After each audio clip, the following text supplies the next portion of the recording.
Boa noite, estamos na aula 58 da nossa série de Bereshit, em boa hora.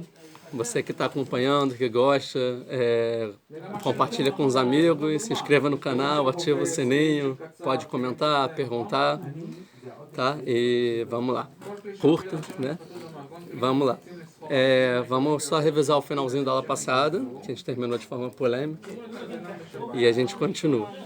A gente está no capítulo 27, versículo 39, vamos voltar um pouquinho no versículo 39, a gente vê que finalmente o Esav, ele consegue a brahá do pai.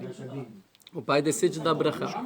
A gente vê que a brahá do pai não é muito bem só uma brahá, mas é mais que uma brahá, uma advertência. Ou seja, ele fala, filho, toma cuidado, não siga por esse caminho, porque se você seguir por esse caminho, é trágico. Então na brahá a gente vê que tem o que, se você seguir por esse caminho, vai dar ruim. Qual é a solução? Fazer isso. Está tudo na brahá lá. Por isso, então, que ele resolve, né, abençoar. Que toda a ideia que a gente já está batendo nessa tecla há muito tempo é que o objetivo do mundo é que, a princípio, na visão de Yitzhak, é que Yaakov trouxesse a santidade para o mundo e essa se associasse a esse projeto de Yaakov e contribuísse através das formas materiais tudo que Yaakov precisa para conseguir trazer santidade, que seria através do trabalho, das terras, do governo, e política, ou seja, tudo isso Esav faria e Yaakov ia ficar se focando na questão, vamos dizer, espiritual, embora que a palavra espiritual hoje em dia se deturpou um pouco por causa do cristianismo, mas quando eu falo espiritual seria a questão também, eu ia falar ética, mas ética também se deturpou um pouco por causa de todas as correntes filosóficas sobre o que é ética, mas a questão das virtudes divinas de trazer para a Terra, para como a sociedade consegue se comportar de uma forma boa. E ter paz no mundo, e ter um mundo suficientemente bem para viver e feliz, né? Que todos consigam ter, que tenha justiça, que tenha paz, que tenha bondade, que tenha segurança, que tenha economia consiga desenvolver, ninguém roube de ninguém, então tem algumas coisas mínimas. A gente viu que a primeira vez que um ser humano tentou conviver com o outro, um matou o outro, que é o Caim e Abel, que a Torá conta. Então, como o mundo consegue chegar numa ideia que vários povos, várias sociedades consigam viver em conjunto? A gente viu que teve a ideia da Torre de Babel e não deu certo. E a consequência da Torre de Babel é que o mundo se dividiu em povos. E esses povos, por definição, a gente já viu isso lá na aula em Abraham, brigam com o outro e tem guerra. Como resolver o problema da guerra? E aí, então, veio Abraham. Abraham vem falar da paz, que Deus é um. Então, todo mundo é filho de um mesmo Deus. Vamos juntar todos os povos, mas não no sentido que cada um tem que perder a tua cultura, a tua identidade. E sim, cada um pode ser respeitado da sua forma, mas tem que ter alguma coisa que ligue todo mundo. Igual o exemplo dos sábios, é como se fosse que é um buquê de flores, cada flor. O buquê não é legal, toda flor é igual. Não, vários tipos de flores, mas tem que ter um laço que une todos. E esse laço seria então a família de Abraham, que é o projeto de Deus chamado Israel. Um último povo tem que vir existir ao mundo, que o objetivo desse povo é a união de todos os demais. A gente vai ver que os testes na família de Abraham, de Yitzhak, de Yaakov vão ser justamente se vai ter união entre os filhos ou não. A gente vê como o Bereshit, o livro que a gente está estudando, vem contar essa ideia. Então, para Abraham tem problema com Lot, ele fala, nós somos irmãos, então não vamos brigar, fica lá com isso. Depois tem Ismael, né? Yitzhak e Ismael, e agora tem Yaakov e Esav. E é o dilema que a gente tem. E a ideia aqui é que o Yaakov e Esav, por serem gêmeos, são as pessoas mais parecidas possíveis com Caim e Abel, né? Caim e Abel. E a ideia é, será que vai voltar a humanidade para estaca zero? Ou será que a história de Abraham e Isaac já melhoraram um pouco a humanidade? Será que vai ter um crime entre irmãos de novo? Um vai matar o outro? Esse vai ser o final trágico? Ou não? Né? Então, Esav, a gente viu que o Abraham aqui é material. Esse era o jogo. Então, o Yitzhak achava que ia morrer. Ele falou, eu vou dar a material, a bênção material para Esav, e o espiritual eu vou dar para Yaakov depois. Ou Deus vai dar para Yaakov. Talvez não é meu papel. Espiritual é só Deus que dá. Assim como Deus deu para Yitzhak. Você viu tudo isso. Vocês estão acompanhando tudo já, né? Claro. E o que acontece? Esav, ele sai do caminho. Isaac não recebeu do Abraão, Brachá? Não, fala que quando Abraão morre, Deus apareceu pela primeira vez para Isaac e falou, você vai ter a brahá de Abraão e tal, e aí das brahot. Ele em si não deu. Abraão não deu para Isaac nada, nenhuma brahá em relação a questões da terra de Israel, ou seria ser um grande povo. E a gente estava, calma. Então a ideia, a gente viu claramente que por um lado, Yaakov nunca quis receber essa brahá, a princípio ele fugiu disso e relutou com a mãe. Eu não quero esse papel para mim, que eu sou espiritual, não quero brahá material, agora eu vou ter que me obrigar a fazer coisas materiais. Isso por um lado. E por outro lado, Esav, ele que escolheu seguir um rumo que não era mais compatível para ele, essas brahot, que ele fez não merecer mais essas brahot. E mesmo não merecendo, ele fez de tudo para conseguir essas brahot. Então, Yaakov queria fugir dessas bênçãos, Esav queria essas bênçãos. Yaakov merecia essas bênçãos e Esav não merecia essas bênçãos. Tá? E é comprovado, a gente viu isso extensamente na passada e retrasada, como Esav saiu totalmente, não merecia, a tal ponto que Yitzhak falou, eu não vou te dar bênçãos, com medo de falar talvez, por que não? Ele ficou falando, não tem mais brahá para você. Ele falou, você é meu pai, você não pode dar uma brahá? Aí ele chora e falou, então tem uma brahá para você. A gente viu que brahá qualquer um pode receber, não tem uma bênção. Então a gente vê que não é que Yaakov roubou a brahá de Esav, porque o Yitzhak podia dar brahá para os dois. Não, Esav não merecia receber a brahá. E mesmo assim, não tem que Yaakov roubou a brahá, porque Esav recebeu a brahá no final. E se ele merecesse, ele também receberia, mesmo que Yaakov talvez enganasse. Não é esse o ponto. O ponto é que Esav ganha a sua brahá. E é isso que vamos voltar então e começar. No versículo 37. Vayan Yitzhak Aviv, respondeu Yitzhak seu pai, Vayomer Elav, depois que ele chorou, né? E falou para ele, Ine, veja, agora tem brahá para você, né? Mishmanei haaretz yeh moshavecha, a gente está no Lamed Tet. A terra com abundante vai ser a sua morada. E aqui o Urash fala que é a Itália. Então, a gente vê que... Itália. O Urash fala aqui, Itália, claramente. Itália de Yavan, dos gregos. Então, só para começar, Abraham, a gente já vê claramente que Yitzhak na Abraham de Esav já tira ele do jogo do projeto de Abraham, de ser Israel. Porque claramente, qual é a primeira coisa que vai ser Israel? Quem vai ser esse Israel? Quem vai morar na terra de Israel. Que é a primeira coisa que Deus fala para Abraham. Lech lechai me'artzechai, vai para a terra que eu vou te mostrar, que lá eu vou te fazer um povo. Então quem vai ser esse povo? Quem morar lá. E a primeira coisa que Yitzhak fala, vai morar na Itália. Ou seja, você não está mais no jogo de ser Israel. Você já está totalmente passulo, como se fala passulo em português. Não propício a seguir esse caminho, a ser esse povo. E Yaakov, ele mereceu, a gente já viu porque Yaakov sim mereceu, está totalmente propício a ter recebido as brachot que ele mereceu. Então, vai ser, e vai ter, e Moshaver, Mitala Shamai Me'al, e vai ter as chuvas, as águas do orvalho, chuva, né, água abundante. 40. Itália pertencente à Grécia. Isso, Urash. É que a Itália era dividida em dois Era, né? Era dividida em dois povos. Um que eu esqueci o nome, que é Istru, alguma coisa que era um povo já, tipo, pagão, que já existia lá há muito tempo. Tinha os gregos embaixo, e em cima esse outro povo, que deve ter vindo ou dos celtas, ou dos vikings, ou dos fenícios. Não, isso muito lá antes. Bem antes, na época de Salomão, antes de Salomão. E aí ficavam os gregos e em cima era outro povo. E aí o que aconteceu? Os romanos dominaram a terra de baixo e depois eles se alastraram para toda a Europa. Da Europa toda para o mundo inteiro, né? Tem influência. Chegando, culminando no final da Primeira Guerra Mundial, que a França e a Inglaterra conquistaram, sei lá, 80% do mundo, né? Então, e a mesma maneira, Ve'aretz ve'em moshavecha u'mitala shamayim menal. Então, ele fala, e sobre a sua espada você vai viver, e seu irmão você vai ser submetido, subjugado a teu irmão. Então aqui o que a gente estudou? O que é sobre a sua espada? Obrigado. Sobre a sua espada você vai viver. O que a gente estudou que é sobre a sua espada você vai viver? Ele está falando assim, olha, você vai ter terra boa, mas toma cuidado, porque se você viver pela sua espada, né? Se você viver pela sua espada, se todo o seu objetivo for a espada, não tem jeito para você. Já era. Você não vai ter nada de bom. Não tem mundo vindouro, não tem nada da nossa família que você vai se conectar. Agora, ve'etachich tavod. Ou então você pode, já que você vai ter terra e vai ter tudo, você pode trabalhar para o teu irmão. Você pode cooperar com o seu irmão a fazer com que ele traga a divindade para o mundo. Ou seja, eu estou te dando material, matéria-prima, terra, chuva, fertilidade, fartura, tá? O material que você quer. Isso você pode ser subjugado a teu irmão. Isso você pode cooperar, que é tudo que eu quero. Mas se você quiser viver pela tua espada, ou seja, o que é a espada? Que o homem material nunca está satisfeito com o material e sempre quer mais.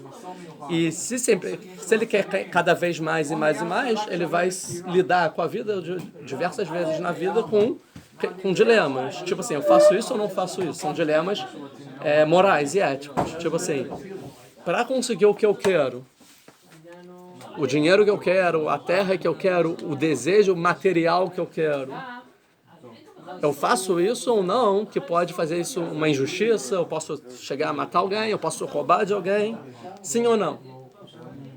Então isso quer dizer roubar terteza. Você vai ver pela tua espada, ou seja, você vai ignorar toda a ética, toda a moral, todos os bons princípios e virtudes divinas, entendeu? E aí é um caminho trágico, ou seja, o cara que ele tenta sufocar o espiritual e ser só materialista, se é isso que ele quer, não tem jeito, você vai acabar vivendo pela tua espada. Isso que ele está falando para você. Se você seguir esse caminho que você está demonstrando agora, que te fez não receber Abraham e sim teu irmão, você vai viver pela tua espada, você vai virar um assassino, ou seja, o Adomil, vermelho. Mas aqui não está o Cia. Sim, mas é o que a gente viu a aula passada. Que a gente viu a aula passada, a gente só está revisando. E trabalho para o teu irmão. Tem outros explicadores. Que a gente falou lá passada, tá? Só estou mas aí fala, mas se teu irmão não merecer as brahot que ele ganhou, porque as brahot que ele ganhou foram condicionais ao comportamento dele, que a brahá dele foi condicional, a sua não é condicional, você vai ter essa terra, independente dos seus méritos, do seu comportamento. Então, se o irmão não, foi a Elohim, que Deus vai dar, se ele merecer, pela justiça. Então, se o teu irmão estiver merecendo, você trabalha para o seu irmão. Se não, aí você vai subir ao patamar do teu irmão. Ou seja, você vai receber as brahot que teu irmão ganhou. Então, isso que a gente viu que era a brahá da inversão passada. Aí vamos agora, vai Stom Esav et Yaakov al abraha asher berechu aviv. E odiou então Esav sob a bênção que o seu pai abençoou. Então daqui a gente viu que ele não odiou porque o irmão roubou Abraham, o que ele soube do irmão. Ele odiou pela Abraham que ele recebeu, e não pela Abraham que ele não recebeu. Ele não odiou porque ele não recebeu Abraham. Ele odiou o irmão porque ele recebeu essa Abraham do pai. Ou seja, o ódio do Esav não é em relação ao que Yaakov fez, e sim em relação ao que Yitzhak, como Yitzhak se relacionou a ele. Sim, a gente viu isso, lembra? Então podemos avançar.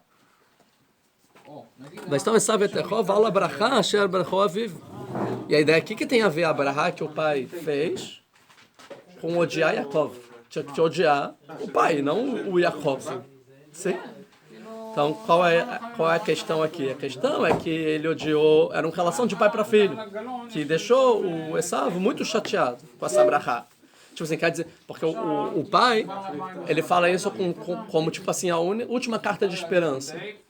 E o Esav, ele encara como você falou, tipo assim, ele me amaldiçoou. Tipo assim, ele falou que eu vou viver então na guerra? É isso? Esse é o meu fim? O Esav, ele não entende como, tipo, se você viver pela tua espada, é isso que vai acontecer. Mas tem a chance de você trabalhar com seu irmão. Ele entende, não, eu vou trabalhar pela minha espada, é isso que meu pai me destinou? Então que seja. Certo? Que seja. E como eu não quero ser subjugado a meu irmão, então eu tenho que matar meu irmão. Porque aí eu vou receber as brahot dele. Então eu tenho que matar meu irmão. Mas o ódio, isso é uma explicação, mas o ódio talvez é algo psicológico mais profundo em Esav. Mas parece mais que ele não se satisfez com Abraham do que propriamente ele achou que fosse uma maldição. Ele não se satisfez, ou pode ser que ele falou assim, então se meu pai falou, então é isso. Tipo, talvez, sabe quando a pessoa, é isso que eu vou ser, então é isso que você acha de mim, então é isso que eu vou ser. Pode ser também. Né? É isso, pai? Então tá bom, você.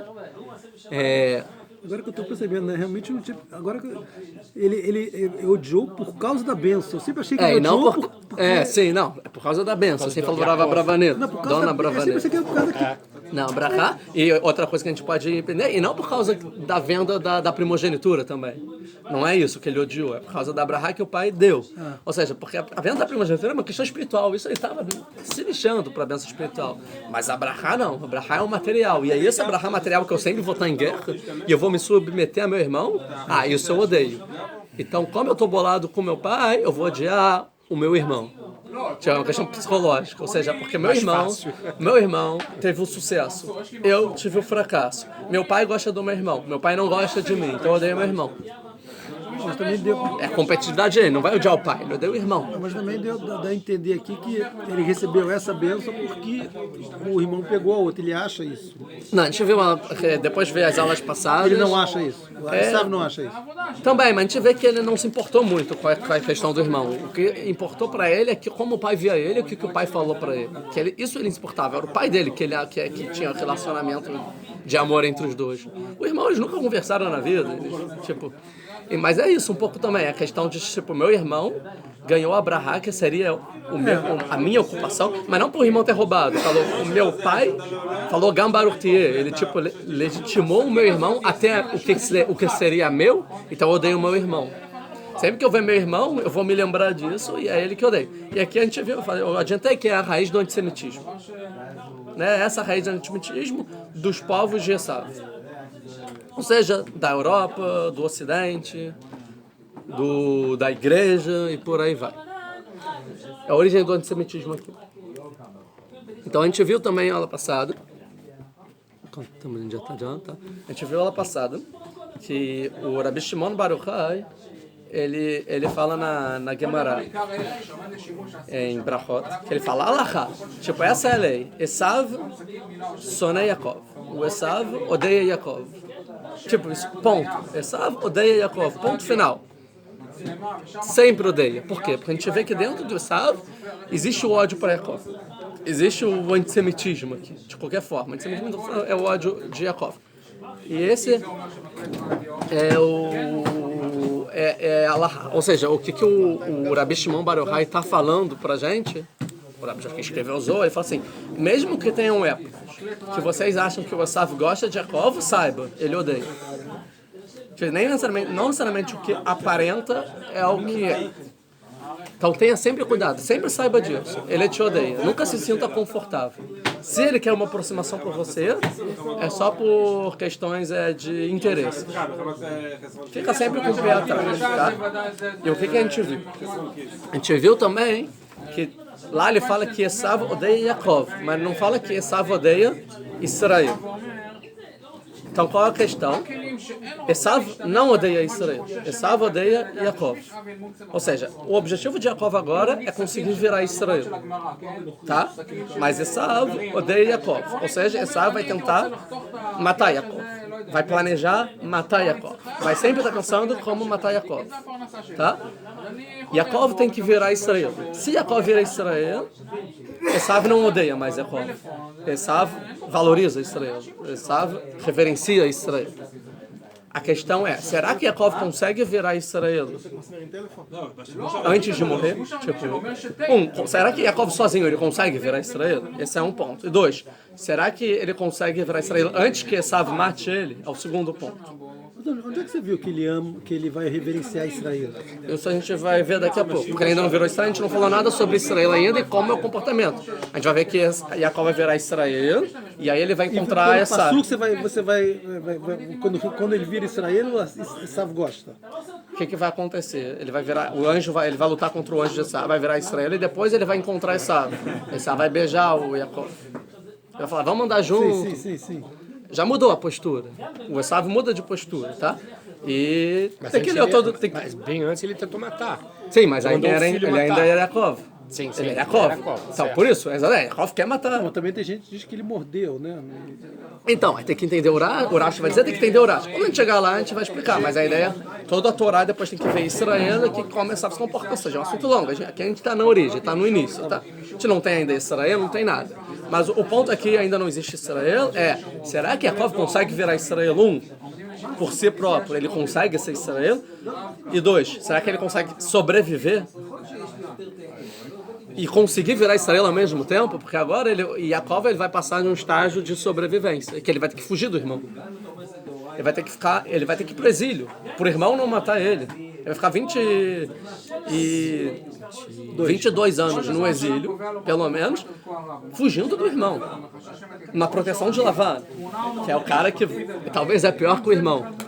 Ou seja, o Yaakov ele vai ser obrigado agora a se ver numa situação de exílio. Ele vai ter que fugir da terra de Israel, nunca mais ver a mãe, ficar anos sem ver o pai. Por quê? Porque o irmão está tentando matar ele.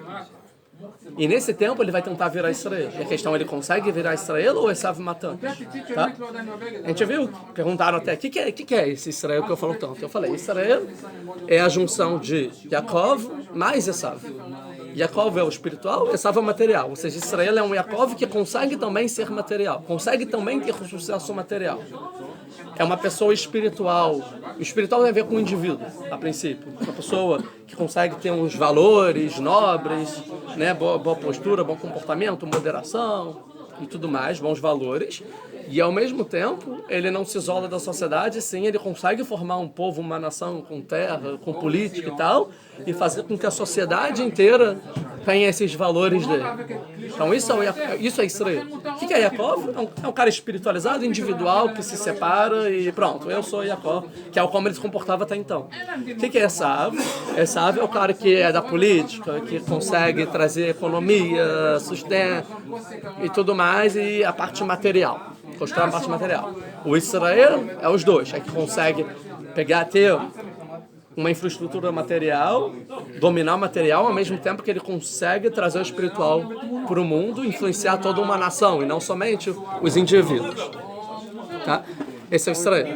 Esse é o estágio 1 de Israel. Depois tem o estágio 2 de Israel, que é influenciar todas as outras nações. Que é a ideia de Abraham. Você vai tentar trazer a união para o mundo inteiro. Yaakov agora, então, ele tem uma missão muito difícil, que é conseguir virar esse Israel.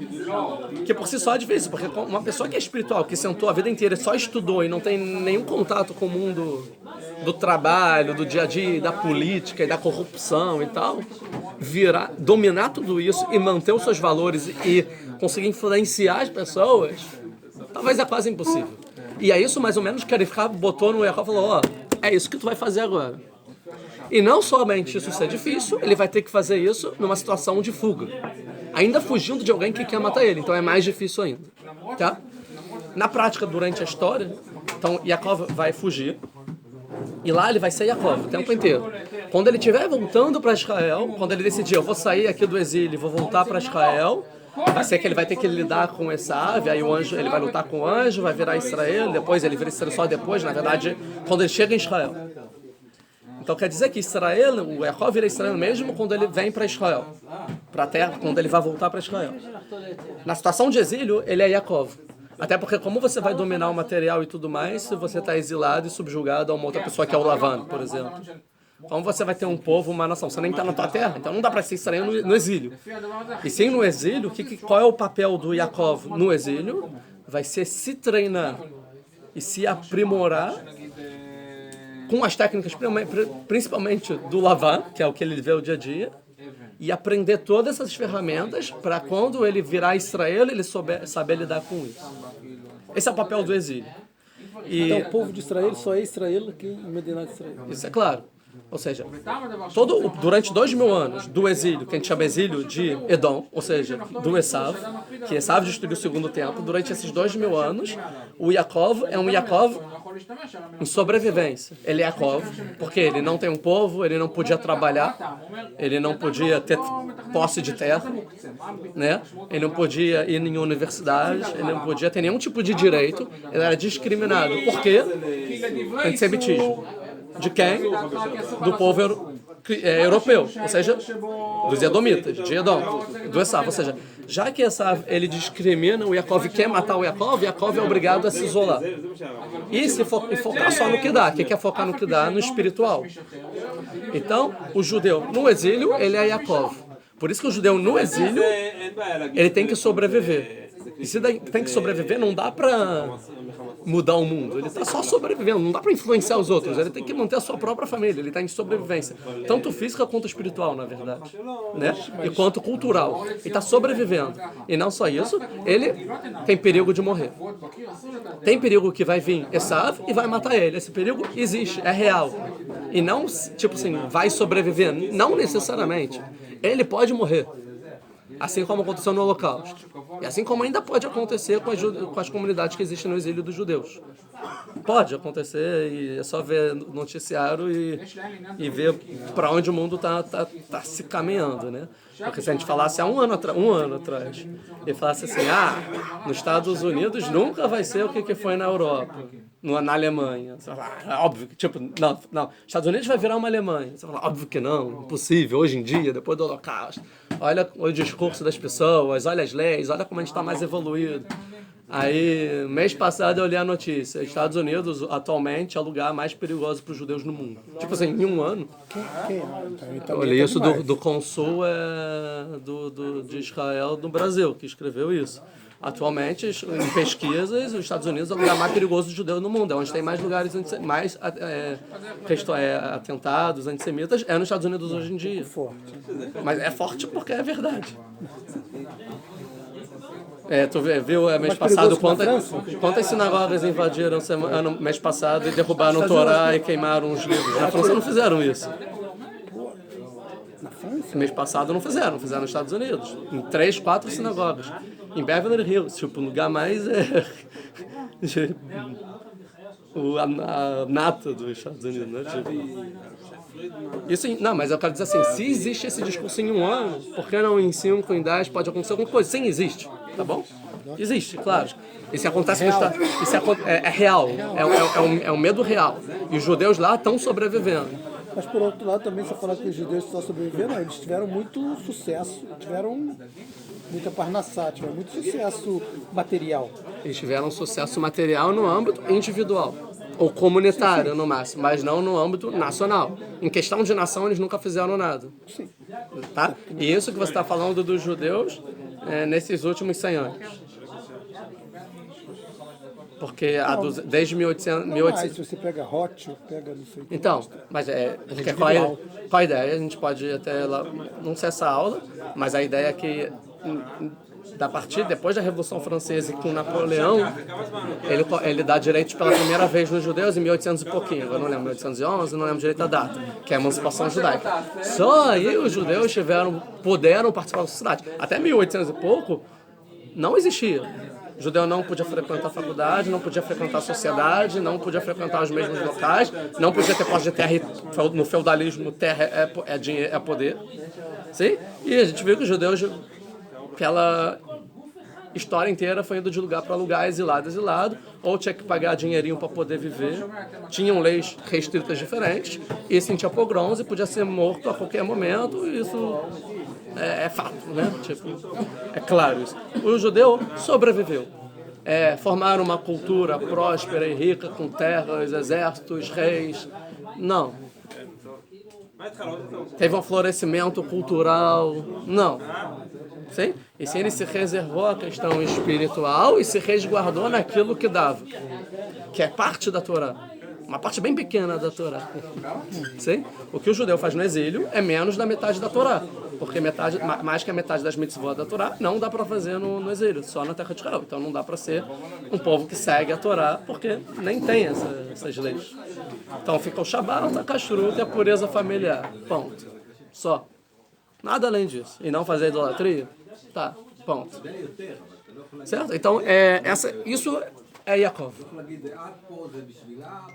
Israel é um Yaakov que consegue não só ter sucesso, como consegue ter domínio do mundo. Domínio cultural, domínio político.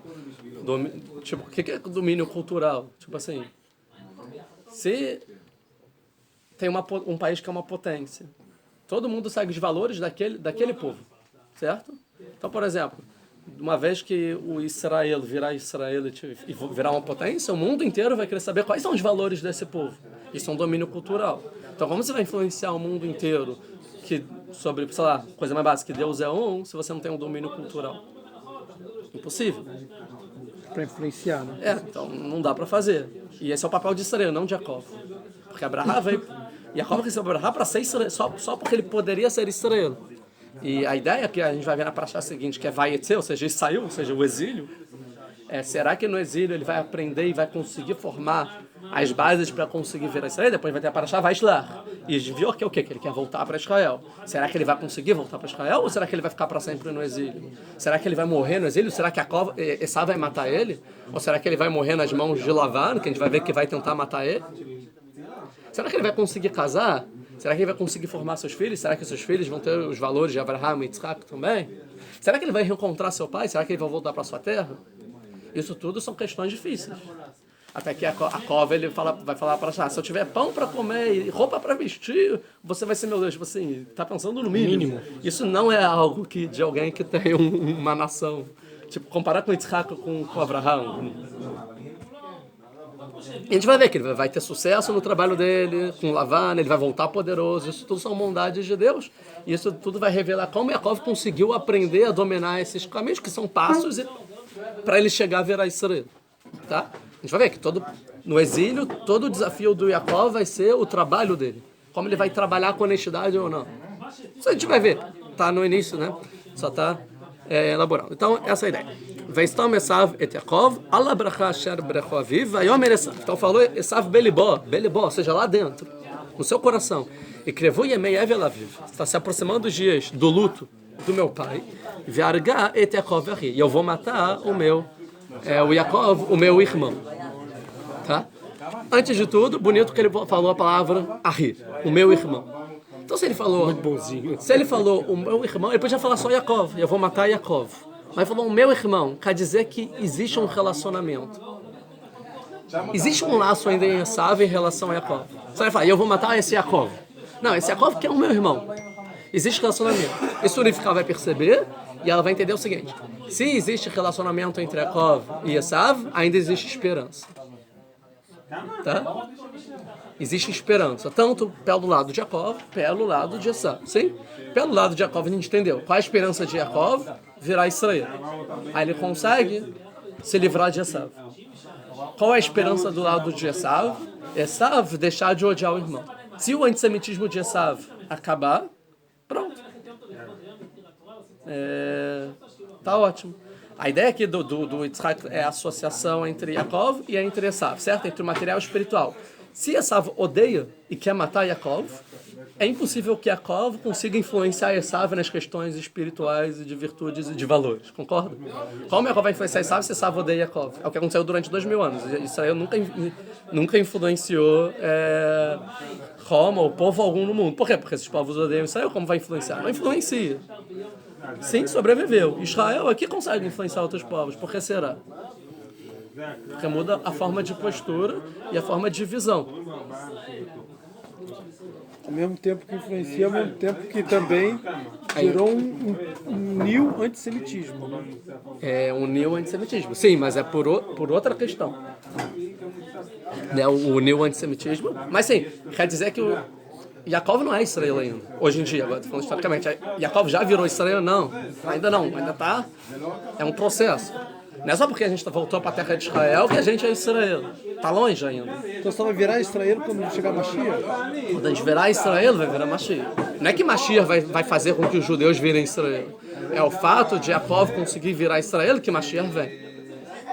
Só vai vir Mashiach quando Yaakov virar Israel, conseguir virar Israel. Isso depende do ser humano, não depende de Deus. Deus só está esperando. Por favor, podem conseguir... Virar 100%. Virar Israel, Vocês, por favor, podem conseguir virar Israel para Mashiach ver, porque não dá para ter Mashiach no mundo que não existe Israel. Tá?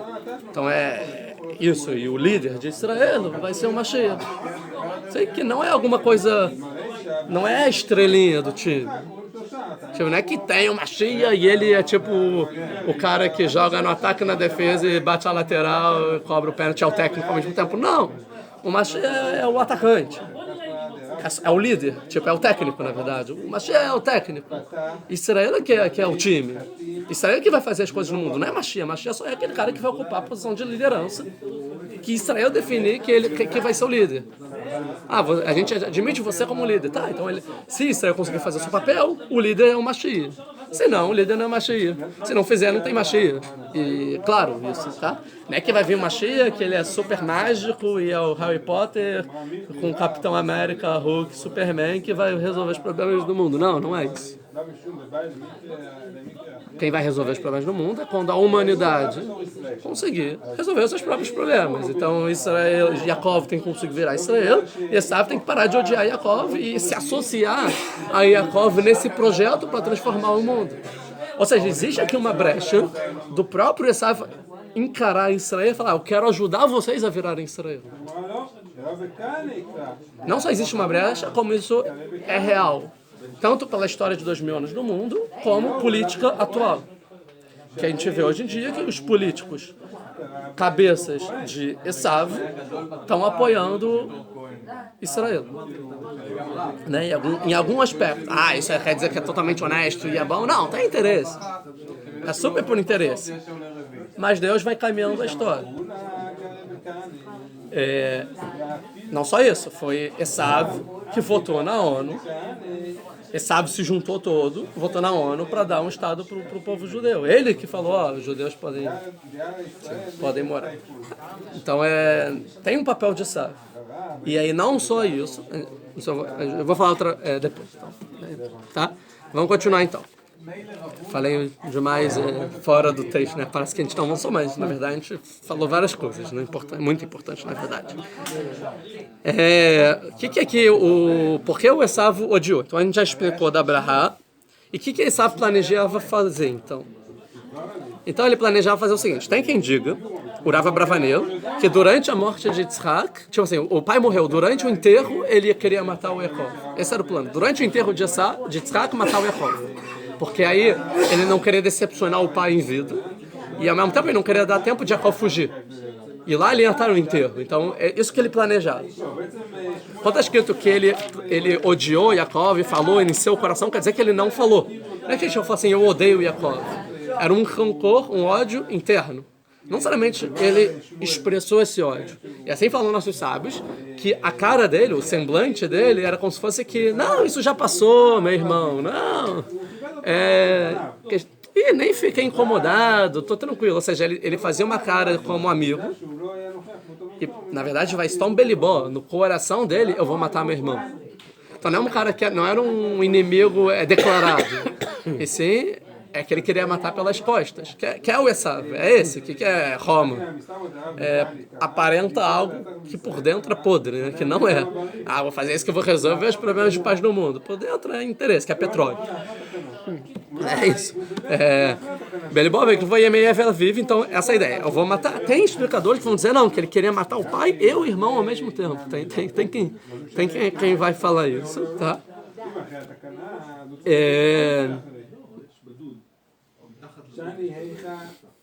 Tá. Então vamos continuar. 42, acompanha comigo. Vai o gado Rivka. E isso foi contado para Rivka. Ou seja, não é que é alguma coisa que aparentemente foi contado para Rivka. Ou seja, Esav não contou para a mãe que ele queria matar o irmão, obviamente. Então foi contado. O que foi contado para Rivka? Duas explicações. Ou Deus contou para ela por providência divina, e ela entendeu o que o filho queria. E tem, se quiser, é mais para o literal. É o que o Ebenezer vai falar. Esav deve ter contado para um amigo: vou matar meu irmão, tal. E aí a fofoquinha chegou na mãe. E foi contada para ele ficar. Ou Deus ou uma fofoquinha. São os dois caminhos que a gente pode explicar. Vai o gado Rivka e divrei Esav, as palavras de Esav Bená, o seu filho. Interessante que ainda ela vê que o Esav é seu filho. Então tudo que ela vai fazer e tudo que ela fez não é só para Yaakov, sim é para o bem de Esav também. Ela também pensa no seu filho Esav. E qual é o risco de Esav agora? Em relação a uma mãe, que ela está vendo o Esav prestes a virar um assassino, um sanguinário, matar o irmão. E se o Esav mata o irmão, não tem mais solução. Acabou para Esav. Eu perco meu filho para sempre. Então ela pensa: eu preciso salvar os dois, tanto o Yaakov como Esav. Yaakov vai ter que fugir. E aí, se Yaakov fugir, o Esav não vai matar ele, eu consigo, talvez ainda há esperança para Esav. Ou seja, num momento que o pai tenta advertir Esav. Esav está no caminho todo errado. E Esav, ele perde a esperança dele próprio pela segunda vez. A mãe ainda tem esperança. Tipo assim, eu não vou fazer meu filho virar um assassino. Eu vou impedir isso ao máximo. Meu filho não pode matar o irmão. Não isso, ela entende que a gente virou o início da criação do mundo. Caim e Abel voltou exatamente para essa época. E a Arifá fala assim, será que o mundo melhorou ou não nesses anos inteiros? Se Esav mata o Yaakov, o mundo está igual antes. Se por algum motivo Esav não matar Yaakov, quer dizer que em alguma forma a gente melhorou, a gente está melhor do que antes. Houve um avanço para o mundo. E é isso que vai acontecer, porque Esav não vai matar Yaakov. Ou seja, na família de Abraham, o mundo melhorou um nível. Tá bom, o ódio ainda existe, mas pelo menos ninguém matou ninguém. Um irmão não matou o outro. E um irmão não matar o outro, mesmo que odeia, são irmãos muito melhores do que os irmãos que se matam. Então o mundo melhorou, graças a Rivka. Rivka salvou os 2 filhos. Ou seja, por causa de Rivka, existe sobrevivência para Yaakov e existe esperança para Esav. Até hoje. Esav ainda tem esperança. Sim? Interessante, outro conceito interessante, que... Peraí, mas eu não entendi por causa de Rivka. Porque é Rivka que vai falar para o Yaakov fugir, para o Esav não matar o Yaakov. Sim, mas também foi ela que falou Para ele pegar Abraham, justamente para salvar o Yaakov e o Esav. A gente viu isso na outra... Sim, mas se ela não falasse, talvez o Não, não se ia ela odiar. não, se ela não falasse, o Esav talvez poderia receber Abraham material e ia matar o Yaakov. Porque ele ia ter a força material e não queria o espiritual, ele ia suprimir o espiritual. A gente viu nas outras aulas. Sim, mas, tá, mas então, você viu na outra aula que antes desse episódio ele já não, o Esav já odiava Não, Yaakov? tudo que ele ficar interviu para Yaakov receber Abraham foi para salvar os 2 filhos. Mas o Esav odiava o Yaakov. Não salvar no sentido de ódio. Antes era para salvar o rumo do Esav e o rumo do Yaakov, entendeu? E agora é para salvar a vida do Yaakov e também o rumo de Esav ainda. Ou seja, tanto o pai quanto a mãe, o Yitzhak, não desistem do Esav até o final. Enquanto o Esav já desistiu há muito tempo dele próprio. E não desiste até o final. E justamente, por exemplo, o maior povo que se converteu para o judaísmo durante todas as gerações é Esav. Sim? Interessante, porque a gente viu que o Ismael, vamos dizer que era mau, que não gostava do Yitzhak. No final da vida ele fez chuvá, assim fala, sabe, né? Se arrependeu e virou o Ismael bom. Então existe um conceito na Torá de Ismael bom, existe o conceito na Torá de Ismael ruim, mal, vamos dizer assim, bem 880, tá bom? Na Torá não existe o conceito de Esav bom e Esav ruim. Só sabe. É só Esav. Desde o nascimento. Sim, por quê? Porque o Esav, e dizem que o Esav é mau, ou seja, não existe o Esav bom, existe só o Esav mau. Tá bom? Porque qual é a ideia? Porque o Ismael, ele não é Israel. Então o Ismael pode ser bom ou pode ser ruim. O Esav, ele deveria ser Israel, ele deveria ser parte de Israel, mas ele não foi porque ele escolheu o seu caminho para o lado ruim. Então por isso que ele é mau. Mas uma vez que Esav faz chuvá, automaticamente ele é Israel. Se Esav faz chuvá, ele vai se converter para o judaísmo. E pronto, ele vai virar Israel. Ou seja, não existe um Esav bom. Esav, se ele faz chuvá, ele vai cooperar no mínimo com o Yaakov. Que a ideia é se subjuga do teu irmão. É o que está falando. Se Esav se subjuga para o irmão, ele faz parte do Israel. Tá, ele não quer dizer que ele é judeu. Mas ele faz parte do propósito do mundo de ajudar o Yaakov, que agora é Israel, a trazer essa entidade para o mundo. Que basicamente vai acontecer com todos os povos da época de Mashiach. Todo Esav vai fazer chuvá. Né? A não ser aqueles que vão tentar matar todos os custos, vão entrar em guerras e tal, talvez morram. Mas a grande maioria, esperamos, é que consigam fazer chuvá e vão ser pessoas boas e vão cooperar no mundo para Israel. Então vamos mais um pouco. Tá, desprezou. Vamos lá, não dá para esperança. Vai o gado, vamos continuar. Lifkai devrei Esav, Bená, Agadol, Vatishlar, Vatikra, Yaakov, Bená, Katan. Então ela foi, enviou e chamou o Yaakov, o seu filho menor. Por que a Torá chama Yaakov de Katan e Esav de Gadol aqui? Todo mundo já sabe disso. Né?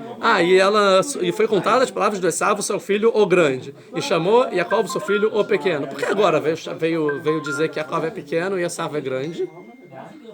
Porque ela conhecia seus filhos. Eu sabia que Yaakov, nesse momento, como Yaakov, ele era pequenininho em relação a Esav.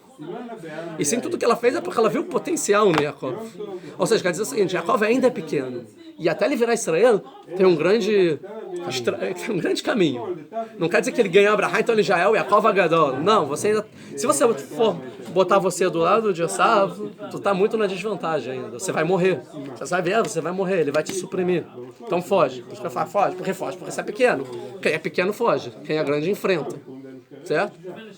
Claro. Vatomer lá, vine savachicha mitnachem lecha lerger. Então ele fala pro filho, olha, porque tem uma mitzvah. Se você sabe que alguém vai morrer, tá perseguindo alguém para matar, lota moda da amrecha. Não fique parado sobre o sangue. Você vai lá e avisa, ó, sobrevive. Então ele falou, ó, teu filho quer te matar. E deve ser muito difícil para uma mãe falar pro outro filho, teu irmão quer te matar e não há o que fazer. Foge. Eles nunca mais se veem. Tipo, essa vai ser a nossa última conversa na vida. Não é alguma coisa fácil. Veata Beni, e agora, meu filho, Shema Bekoli, ouçam a minha voz. Essa voz talvez é uma voz mais, tipo, talvez quase profética, né? Tipo, tudo desde antes. Assim como você ouviu para pegar Abraham, agora é o que eu vou te falar. Vekum, Berach Lecha, se levanta e foge. Elavan, pro Labão, Achi Harana, meu irmão, lá em Haran. Você já vai para Galut, vai para o exílio, sai da terra de Israel e foge. Porque está escrito, se levanta e foge. Tinha que estar escrito, foge. Então aí tem que explicar que se levanta como se fosse que... vai ali rapidinho e tal, como se fosse que não está fugindo. Só se levanta para... Não finge, não deixe perceber que você sabe que o Esav quer te matar. Finge que não está acontecendo nada. Levanta, se afasta e aí foge. Quando estiver longe, foge. Ou seja, não sai fugindo reveladamente que você fugiu. Não deixa o Esav saber que você fugiu. Se levanta, mantém, virou as costas e foge. É isso. Ela vai na Riharana pro irmão. Por que pro meu irmão? Porque eu sei que meu irmão vai te proteger. Quando a gente falou sobre Lavan, a gente viu que ele era muito mal, mas um ponto era bom, ele protegia a família. O Lavan protegia a família. E eu sei que com Lavan, o Esav não vai poder te matar. O Lavan tem poder suficiente para te proteger. Então vai para Lavan ficar na proteção dele e ele não vai te matar. Então é um exílio. Fica no exílio, se protege no exílio. E aí você se salva enquanto você não é Israel. Para o meu irmão em Haran. Vai a Shavta Yemó e a Mimachadim e fica com ele alguns poucos dias até que acabe o ódio do teu irmão, a raiva do teu irmão. Até que volte a raiva do teu irmão sobre você, ou seja, até que ele não tenha mais antissemitismo, não te odeie mais. Esquecer. Isso é muito recente. Talvez daqui a um ano, daqui a alguns dias ele vai esquecer isso. Aí você volta. Tipo isso que ela quer falar. Eu vou mandar alguém para te trazer de volta. Eu vou te mandar um mensageiro e falar, pode voltar, que o teu irmão não quer mais te matar. Me chama de lá. Lá, mas porque eu vou perder os dois no mesmo dia. O que é perder os dois? Vai ter quem diga que é o Yitzhak e o Yaakov, porque ele queria matar no dia que Yitzhak morresse o Yaakov, então eles vão perder os dois. Ou talvez os dois filhos.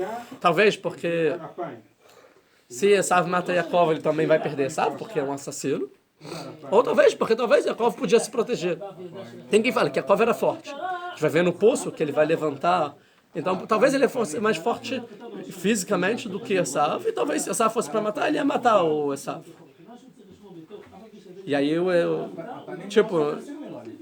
um dos dois podem morrer, ou talvez os dois podem morrer numa... Porque eu vou entrar nesse risco dos meus dois filhos morrer, e aí Israel acabou de vez.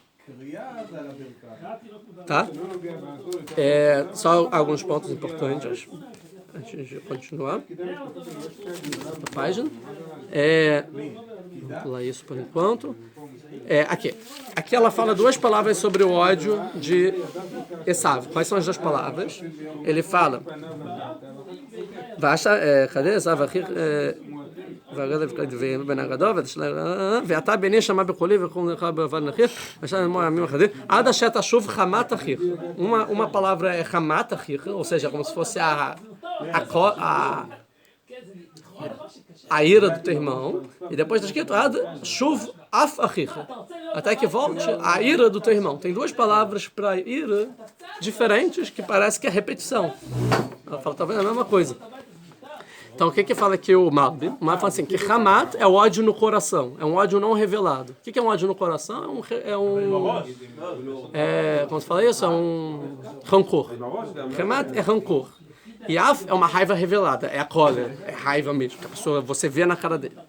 Então,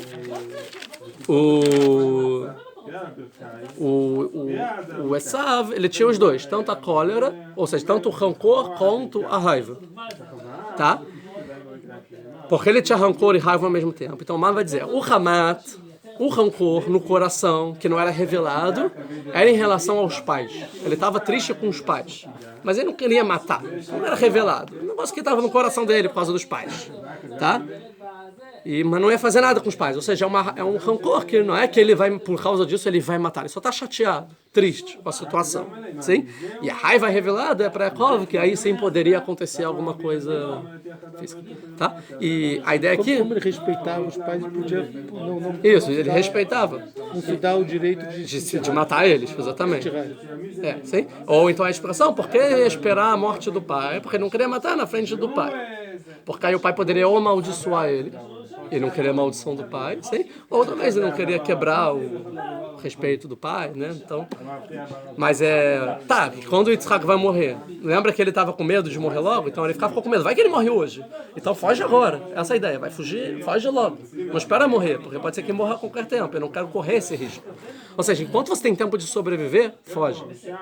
Não fica esperando, isso é uma mensagem para os dias de hoje, não fica esperando estourar. Não fica esperando o Esav estar com a espada na tua cara para te matar, para você fugir. Foge antes. Seja inteligente, saiba que ele tem raiva e quer te matar, e foge quando dá tempo. E vai fazer a tua vida em outro lugar protegido. Isso que os judeus fizeram todos os 2000 anos. Fugiam de lugar para lugar, lugar para lugar, lugar para lugar, lugar para lugar. Né? Então essa é a explicação, ou seja, a Hamat é sobre o pai e a mãe, e o Af e a raiva é sobre o Yaakov. O Remá é menor que o Af, né? Ou seja, o rancor é menor do que a raiva. Sim? Então por isso que ela fala assim, se for Remá Tachicha, eu vou te chamar em poucos dias, porque alguma coisa é pequena, eu vou ver que passou e eu te chamo. Aí por isso que ela fala, até que volte. Mas se for verificado que esse Hamat não é Hamat, assim é Af, que é uma raiva que ele quer realmente te matar e que é mais demorada, agora, se eu perceber que é Af, que é uma raiva mesmo, não volta antes que eu te mande alguém te pegar. Então, se há poucos dias, você volta. Se é uma coisa mesmo impregnada, não volta. O Horahaim fala assim, não volta até que eu te mande alguém. Fala, pode voltar. E aí, por quê? A mãe falou ficar poucos dias. E aí ele fica 22 anos, porque não era para voltar. Que a raiva ainda não acabou. Era Af, não Remat. Essa é a explicação. Aqui. Então, já estamos acabando.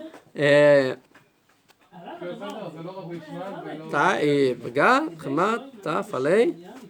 Agora, não, vamos falar mais um pouquinho, eu vou deixar essa outra parte então para a aula que vem, para ficar mais claro. Lembra lá no início que a gente viu qual era a falha de Yaakov? Antes de tudo acontecer, antes da venda da primogenitura, era que Yaakov não se associou a Esav enquanto Esav estava indo caçar. Lembra, nos primeiros anos, quando eles fizeram o Bar Mitzvah, nos 2 primeiros anos, Yaakov tinha que estar do lado de Esav. E ele não ajudou, ele desperdiçou essa chance. E aí, agora ele vai sofrer a história inteira por isso. Sim? E agora ele atribuiu a ele a função de influenciar todos os povos do mundo, inclusive Esav. Mas não dá para fazer isso, porque agora o irmão odeia ele. Então ele tinha um irmão, o Yaakov tinha um irmão e não conseguiu aproveitar, certo? Yaakov, por isso, vai ter que fugir da família, fugir da terra de Israel e só vai viver atribulações a vida inteira, enganado e por aí vai. Mas é interessante que ele vai fugir, vai ter para achar que vem a questão do sonho da escada e tal, até que ele vai chegar no poço. Quando ele chegar no poço, é a primeira vez que ele vai lidar com outras pessoas sem ser a família, né? Tipo, outros povos de um lugar que ele não conhece, certo? E olha que interessante, quando chegar no poço, Aqui, um segundo, deixa eu ver. 29. Vai ser a Veraglav, ele era sabe que quedem, vai irá vene beira da sade. No capítulo 29, versículo 2. E ele viu que tinha um poço no campo. Vene cham shloshai dreitzoni. Tinham 3 pastores de rebanho. Revotzim aleia, né, em torno dele. Que mina beira aí, escoadarim, porque, tá bom, não importa, que era para pegar pro gado. Venesmu chama coladarim, e se juntava lá todos os pastores, né? E tiraram a pedra. Vai aí no versículo 4, vai Omer Lahem Yaakov, e fala para eles Yaakov, ou seja, a primeira vez que Yaakov, depois que ganhou todas as brahot, vai falar com outras pessoas de outros povos. Qual a primeira palavra que ele fala para eles? Ahai, meus irmãos. Primeira palavra dele, Ahai, meus irmãos. Ou seja, ele sempre foi irmão de Esav. Enquanto ele pôde, ele não soube ser um irmão de verdade de Esav. Ele soube ajudar. Yaakov agora, depois do exílio, tudo que isso acontece na vida dele, quando ele encontrar as pessoas, a primeira coisa que ele vai falar assim, vocês são meus irmãos.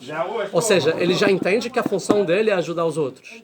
É uma fraternidade no mundo. E o objetivo dele é ajudar os outros no objetivo deles. Então a gente vê que essa história toda no final faz uma mudança muito profunda também em Yaakov. E Yaakov na próxima paraxá já vai ser outro Yaakov. Então aula que vem a gente termina essa paraxá, né? E a gente não andou muito, mas acho que a gente andou muito no tempo na questão de conteúdo aqui, né? De Esav e dessas questões. Então, a aula que vem a gente se aprofunda mais. Gostaram? Não esqueçam de curtir, de compartilhar, se inscreva no canal. Clica aqui. Toca o sino. Bota o sininho aí. E a gente se vê a aula que vem.